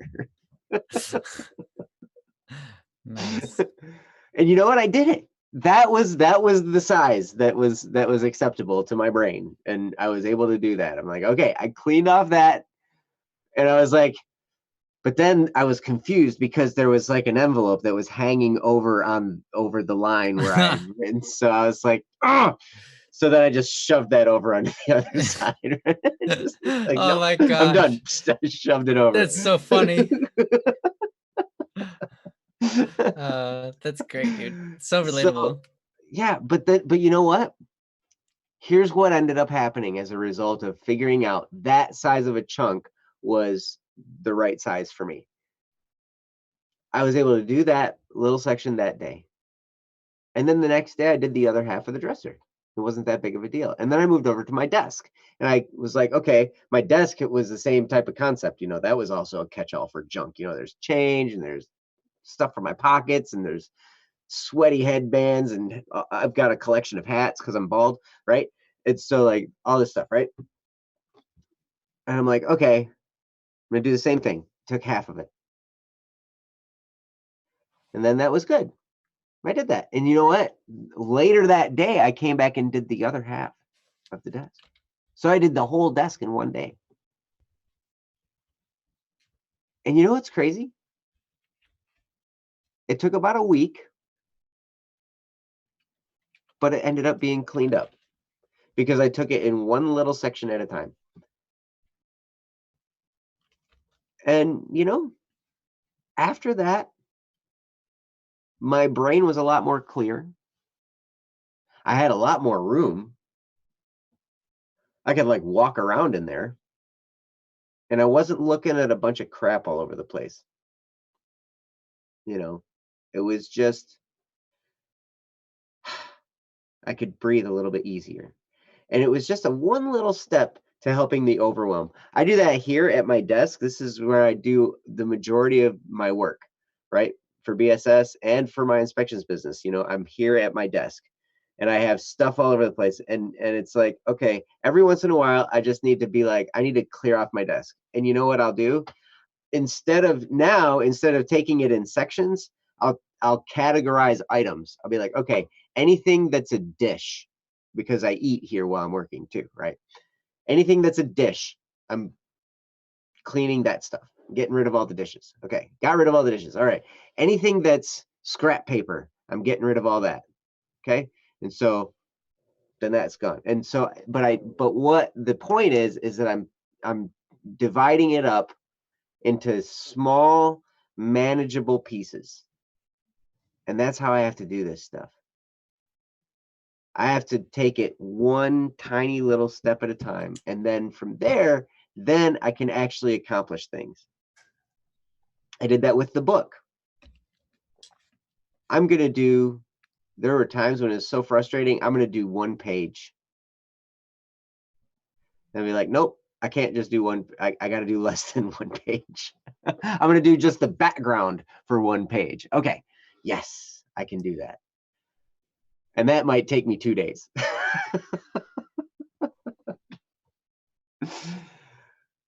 But at any rate, that's probably the best advice I have. And I think once you start there, once you start with just, all right, I'm going to take one step, and it doesn't have to be the cleaning the room. It can be another thing that's on here. It can be, I mean, me personally, that's probably the one I would start with, because I know that, the space I'm in the most, like if there's clutter all over the place, it's distracting. So I need to get that stuff out of the way so then I can focus. But if that's not you, and you can pick a different thing. But no matter what it is, take a tiny little section and just focus on that and do that. And when you're done with it, you can celebrate. For me, I would eat Doritos because I love them. I'd reward myself with some Doritos, depending on what day it is. But anyway, that's the best thing I have to get started, and I'm going to turn it over to Ryan. Okay, so from the topic I really want to talk about, so I've got two things. First of all, Joe, what you said is so awesome and crucial. Here's the thing, Kendra, listen, self-respect, big deal. You said briefly, and it doesn't help when my depression and anxiety is nagging at me as well, right? Self-respect is super, super important. And the only way to gain self-respect is to do those things that make us proud. Do those things that we don't want to do. And so what Joe was talking about, cleaning the room, all I got to say to that is like, where's your self-respect? I don't mean to be hard on you, but basically that's what I'm going to say. You can do it. Just start, like Joe said, something, just part of it. And then the next day, part of it again, next day, part of it again. And as you do that, you might think that's completely unrelated to drawing and stuff, but you'll notice some differences in your attitude, in the way you see things, in your environment, and then in your productivity. Self-respect is so important. I don't know how to stress it enough, but if you see something like this and you're like, man, I really don't want to do it, but I probably should, you got to do it. You got to do it.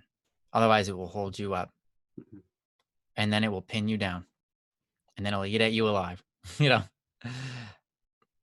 Even though it's something that seems so small, it's just a little of a dirty room, right? It's like, but it's true. Joe talked a long time ago about making your bed. When you get up, make your bed. If you do that, that's awesome. If you don't do that and you feel like, man, I should be doing that, do it. Self-respect, self-dignity, honestly. It's like you realize that you're a human, right? Like that's like the highest standard. You don't get better than that. And the reason I know that is because literally Jesus died for you. So if you're worth dying for him, then you're definitely a pretty high value. Make sure that you lived a dignified life. Something that looks elegant, something that's beautiful, because that's what you deserve. But the thing is, just because you deserve that doesn't mean that's what you do. we have to pay attention to those things and be like, I deserve to look and to have and to live a beautiful life. But I need to do those things. I need to create beauty in order for that to happen. And so you do that through your art, and that's wonderful. But you also have to do that in your other parts of your daily life. Otherwise, they'll drain us. And for the next part that I want to talk about, outside of that, this is on the part of like, feeling drained. Just like, I mean, it's true for everybody. When you start working and you have like a creative job, right? Where all you do is create stuff all day long, you get drained. That's pretty normal. You get drained. I wanted to share a story with you, but the best way I could possibly do that is to give it over to Joe. Joe, do you remember the advice you gave to the person who wasn't getting enough business in their guitar shop? Makes phenomenal guitars. Do you remember that? No. So, darn, maybe you could pick up. So Joe knows this guy who makes, I'm pretty sure he makes and repairs guitars. Yeah. And he's really, really good. I think I know who you're talking about, but I don't remember. And his store wasn't getting very many customers. And he's thinking like, what do I do? What do I cut back? Like, cause we're not making enough profit. What do I do? I have to cut back some things. I have to, change some things. I have to maybe decrease the size of my store or move somewhere else. But Joe responded to them and he said, no, what you need to do is you need to expand. Because when you expand, that increases, people are attracted to that, right? That increases your customers. People are like, oh, they're expanding. They must be doing well. I want to see what they've got going on. You create some excitement, but also you create excitement in yourself. Because when you expand your business, you're looking at, okay, what can I do next? Then you get active and you start doing more things. And by doing more things, your business starts to blossom again. Mm-hmm. Right? Do you remember that? Do you remember telling him that? I do remember that. Yeah. Yeah. And what happened? Yep. Well, it depends, I can't remember when, like at what point in his journey I told him that. But I do remember him. Well, I remember he was basically getting work at the store that I worked at, right? And so that's where we were doing stuff, and it was kind of rough going for him. And so then after we talked about this, he ended up finding a place where he could live and have his guitar shop both. So he had his guitar shop and he could have a sign and he could also live there, right?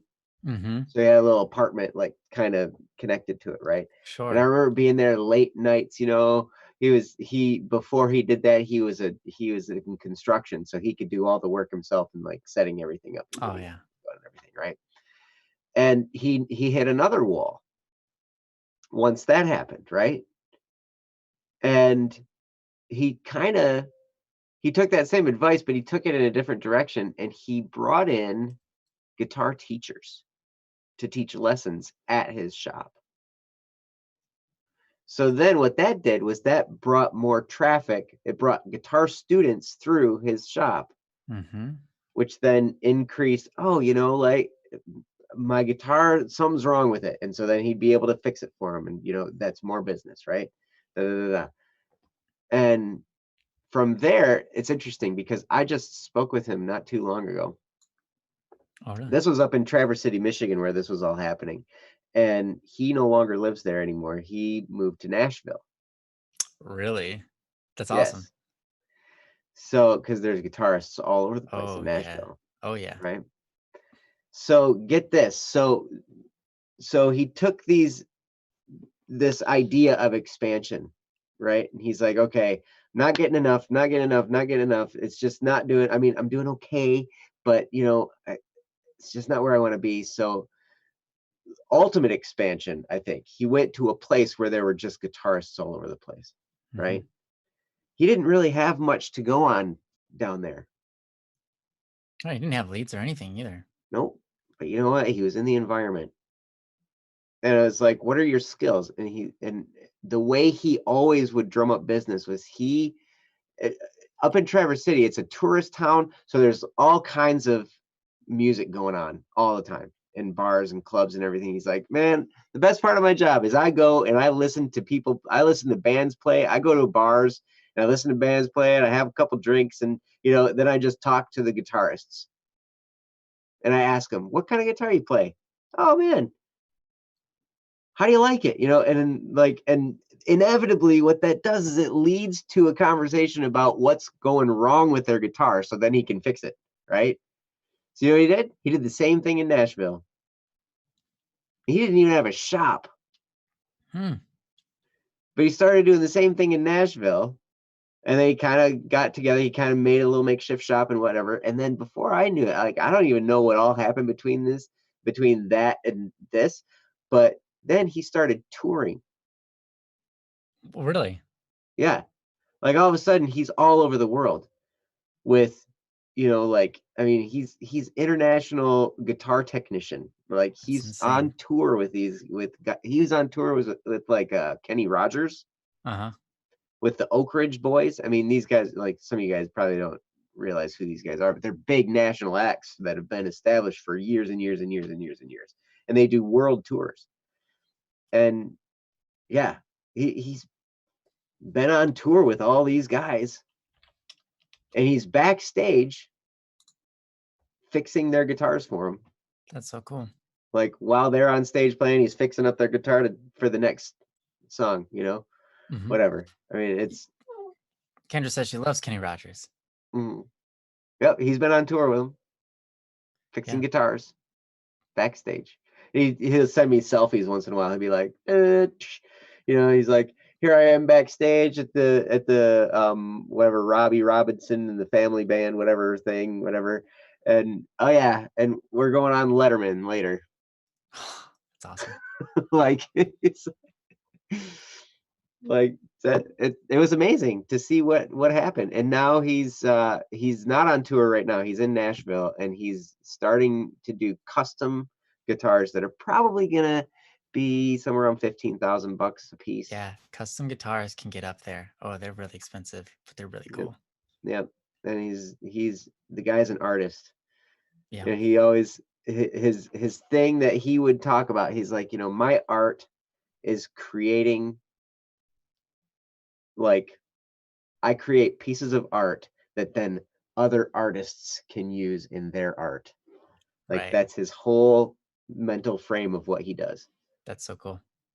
Yep. So Kendra, if that story doesn't inspire you, I know that inspires me. Isn't that insane? Isn't that awesome? Like I didn't even know the whole part about him going to Nashville, right? A lot has happened since I last heard the story. But I hope that got the image across to you. This guy's been running off the principle Joe told him years ago. When you're in a funk, when things look like they're starting to go down, expand. Start going the opposite down. And it's really hard because a lot of times we look at that and we're like, oh man, business isn't as good, so I don't have as much money. So how can I expand? I don't have the money to expand with. But if you just make it happen, if you just get creative and make it happen, invest a little bit, you'll start to notice that expansion pays off. Sometimes it's just time. Sometimes it's just time that you have to put in a different spot for a little while. And once that starts kicking off, you'll be fueled and ready to go back at what you used to do. Maybe right now you're, sick and tired of making art, and that's fine. Expand it in a different way and then come back to the art feeling full and refreshed and excited because you just did something new. You just created a new avenue for you. Maybe it's revenue. Maybe like Joe told that story, he goes out and he goes to bars, he drinks and he watches the local musicians and he goes to him and says, hey, what kind of guitar do you have?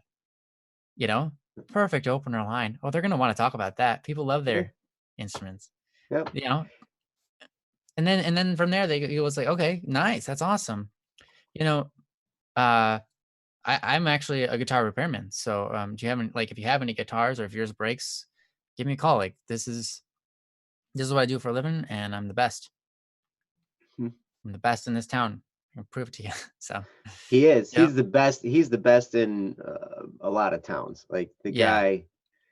Yeah, he is such a great guitar technician. You know, I'm so blessed to be friends with him. You know, Mm-hmm. but Yeah. So yeah, Kendra, it's pretty cool. the same is true for you. You know, maybe you can find new ways to bring in business, bring in people who are buying. You know, um, it could be as simple as just getting out there and making a friend, because I'll tell you, a lot of stuff comes from that.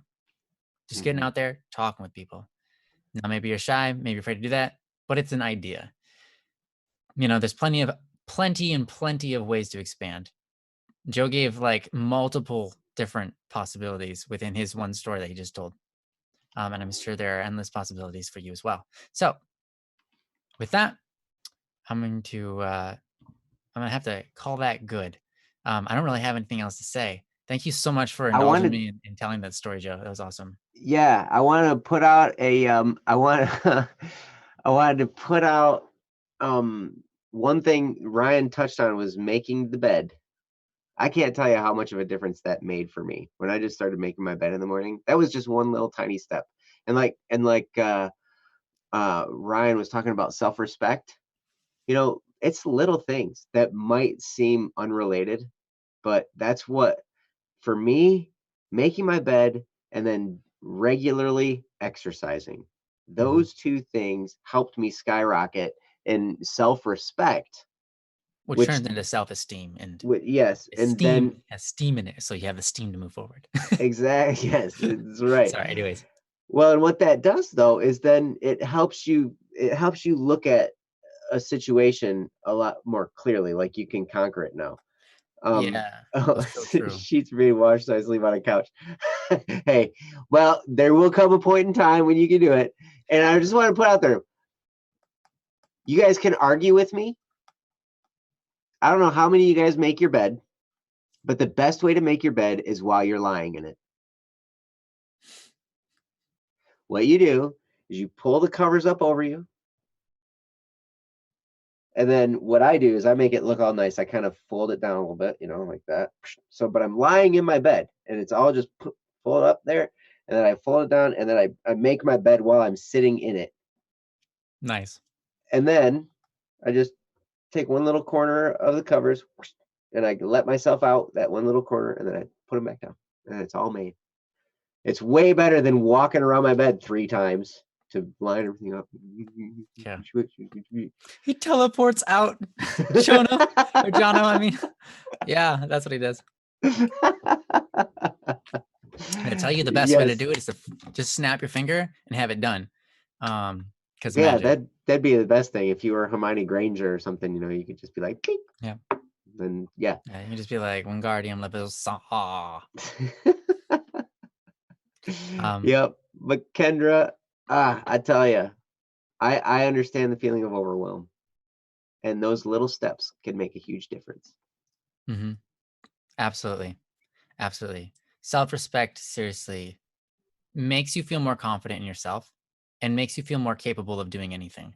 Mhm. If you don't exhibit self-dignity and self-respect in the small moments, when you get to something else, you become anxious and worried about your failure instead of just doing it.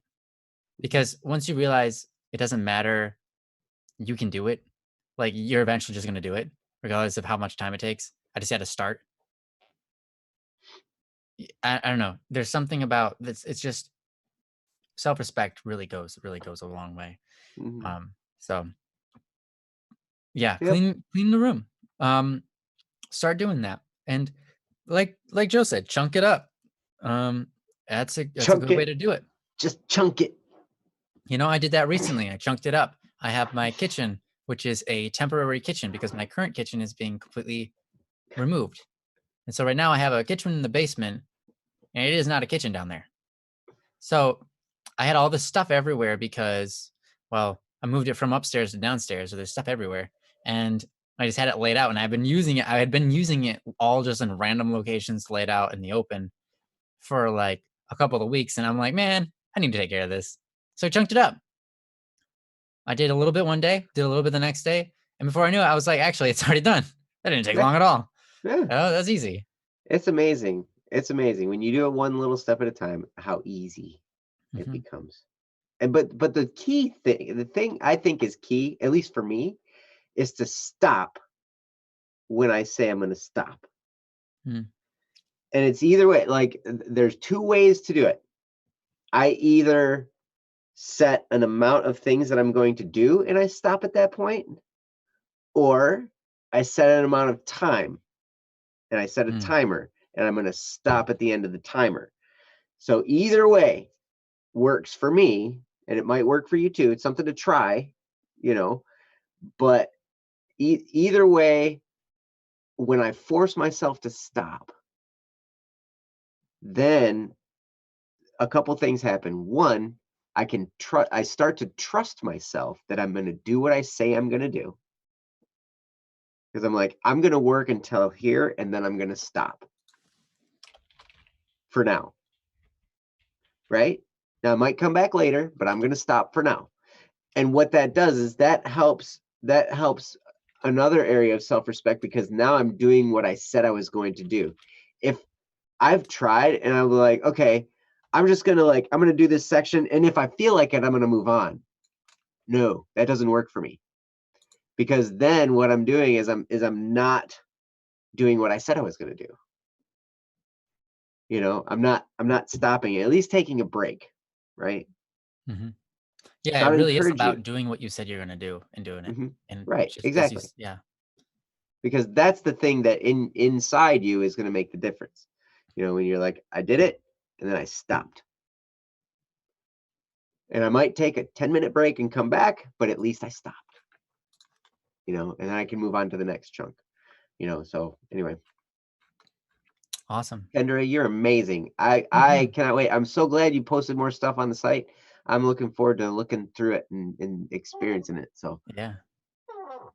Honestly, I don't know how to thank you guys for helping me. You know what? We don't even care if you do. We are so happy to be with you guys. mhm. Happy to be in your presence. Whether what we say helps or not, we're just happy to be with you guys. And it's so cool that you give us the chance to talk to you and we get the chance to hear from you. So Yes. we love doing this. It is amazing. And we just from the bottom of our hearts, we hope it helps. No reward desired. It is our reward.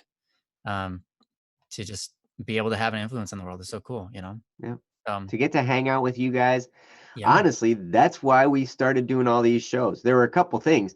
Mm. Ryan said something a long time ago, and this can help for anybody. And I think this is a universal thing for anybody in your goals and your dreams and what you're trying to do. I remember sitting there, I was having a conversation with Ryan, and I had been belly aching about the fact that I wasn't doing Black Static and Swerve stuff full time. And I was like, I've got to do all this inspections work, and I don't know how I'm fitting this in my spare time, and it's all this nonsense. And then he didn't say anything at the time. He just let me rant, he which was great.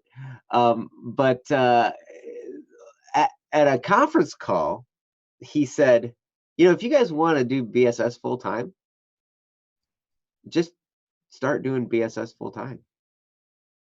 If you want to start working on projects here, just start some projects. And really, that's literally true. Like, I was like, oh my gosh, you know what? He's right. He is so right. And along with that, and like, okay, well then we're gonna get some stuff going here. I'm gonna start making this more of my job. I'm gonna make it my full-time job. I think since that comment was made, we've moved so fast. And Yeah. and it was just getting to that point where it's like I had to realize like the only reason that Static P exists is because I was like, let's make that a thing. And I went for it, right? Hmm. You have to like because there was always this like, man, I want to do it, but we don't have time. And it's true. Um, but a lot of times we're just sitting there and we're like, I don't have a place. I don't have a position. I don't have Hmm. anything to do because I can't get started on anything. And the answer to that is you make a spot for yourself when you start doing something and then it becomes necessary. Yeah. Like when you just start working at something and then it becomes a crucial part of what everything is, it's just like, oh, we can't lose you now. No, you got to keep on doing that thing. Right. Now you found your spot by just being in that spot and producing everything you can. It was really interesting. Yep. But So not to brag or say anything good about me or the fact that I said that, but it was kind of like a realization that we've been moving fast. I think yeah. it's everybody's fault though, that we're moving fast now is because Jeff stepped up, Kyle stepped up, Joe stepped up, Jesse stepped up, everyone stepped up. hmm That's right. Everyone You has see. stepped up, and it was cool because along with that comment, Sakura, I see. I kind of just thank you both from the bottom of my heart for doing Don't Worry Wednesday 3 times a week during this difficult time. Absolutely, Mhm. and I'm glad it's been helping you. I'm super glad because, and this was the point I was getting to. What Ryan said there about making this a thing, just start doing stuff, and then our desire to be with you guys, our desire to hang out with you guys in the chat, our desire to talk and be here, and just interact. The combination of those two things has what led to us going from 1 YouTube stream a week to 8 YouTube streams a week. Right. And the funny thing is, you might believe that it's because the coronavirus, so Joe's stuck at home, but that is not the case. Joe is working No. so hard. You don't even understand. I'm impressed. I'm like, dang, this is incredible. As my brother said, where did you find this time? And Yeah. it's amazing. But Yep. It was Joe's important just, yeah. because in a time when a lot of people can't work, my profession as an inspector is considered essential. So I'm still working full time as an inspector. Hmm. So I'm still out there. But we just figured out, wait a second. We do double cup of Joe. We can do that at 6:30 in the morning. I'm not out doing inspections at 6:30 in the morning. We can do that. That's no problem at all. And it's like, then one thing that did help though was they shut down all the extracurricular activities and the school stuff. Oh, true, true. So I can't do Taekwondo. I You can't don't go have to to the studio drive to do there, but you Taekwondo. still Right. I still participate. do it in class and everything. But yeah, it's just, the way things lined up, we were meant to do this right now. And this is exactly where we need to be. You guys, we love you guys so much, and we just so much want to be with you. And I look around this, and I look at all your talents. So many of you are talented in so many different areas, whether it's music or art or stories or anything. And I'm like, what we have here, we have a community of people that, you know, I can honestly visualize myself working with you Hmm. on Oh projects, yeah, for sure. collaborating with you on projects that are coming up. I mean, we've got so many ideas for projects, and it was like, we're going to need an army of people. And I'm like, we, what's a better way to build relationships with people than like just being with them, hanging with them, and spending Hmm. time in the chat and getting to know them. And then we can, and from here, we get to know you guys, and then we can work on stuff together. And it's so great. So I mean, how do you think we found, we Princess, she just started hanging out, and now she's got a job. She doesn't get paid to do her job in the chat. She just does it because she's amazing. Right. You know, Joe Bohan, the same thing. All of a sudden, we needed an accountant, and then all of a sudden, we found out he'd be good on a show. It's like, Hmm. hey, we could do a show. All these things, and I look around at all you guys, and I see so much talent. I see so much ability, and I see so much heart. And you guys are amazing. Hmm. So, thank you. Thank you for the eyeballs. Yeah, John you have L. beautiful eyes. They're so white, and with the black part is so black.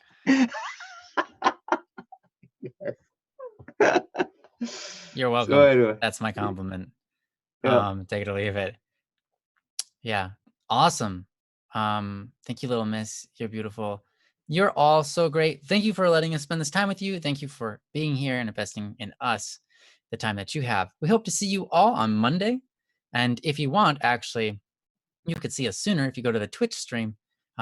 Jesse and I will be hanging out. I'm yes, sure Princess and Cats will be there as well. They often are. And yep. so, with that, maybe we'll see you tomorrow. Either way, whenever we see you next, we'll be excited to see you. And until then, have an incredible life, have a beautiful time, and have a fantastic experience. I got nothing. Fantastic experience. Yeah. All right. And See you say guys what's later. up. What's up with your mom and them? What's your mom, Nat? What's up with your mom, Nat? See you later, guys. Love Bye-bye. you guys. Peace.